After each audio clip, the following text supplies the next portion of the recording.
जय जोहार संगवारी हूँ मैं सुरेंद्र कुमार। आप मन के मोर चैनल SKJ स्टार ऑफिशियल में स्वागत करत हो। वीडियो अच्छा लगे तो लाइक शेयर और चैनल ला सब्सक्राइब करे बर झन भुलाहू। धन्यवाद।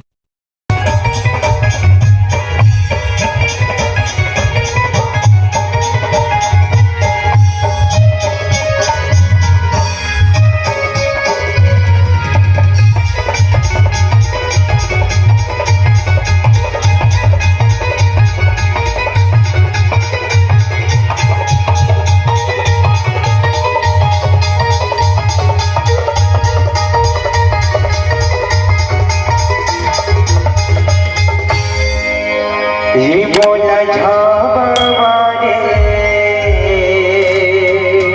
ये गोरीता गुलाबी चेहरा रे बोला झावारे गोरीता गुलाबी चेहरा रे बोला भड़ारे लागे रे घरवा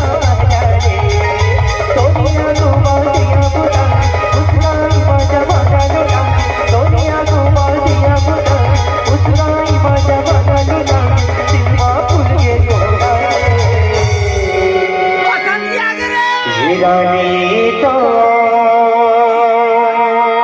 चलेनी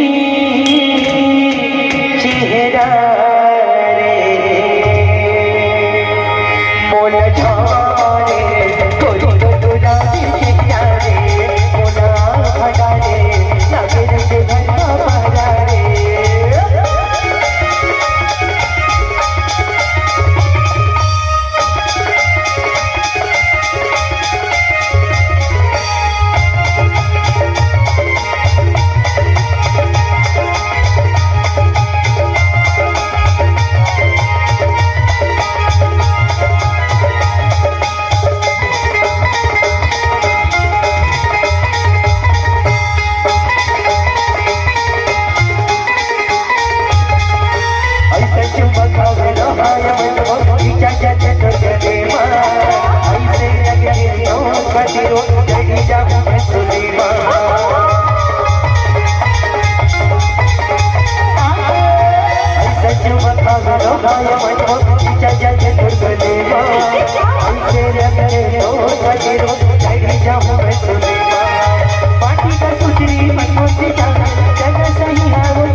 जबले तो न देखे हो ना तभी बोला कैसे कैसे लागे हो कैसे लगेगा तो न देखे हो पेट बजरिया तो न मांगे दिन जरिया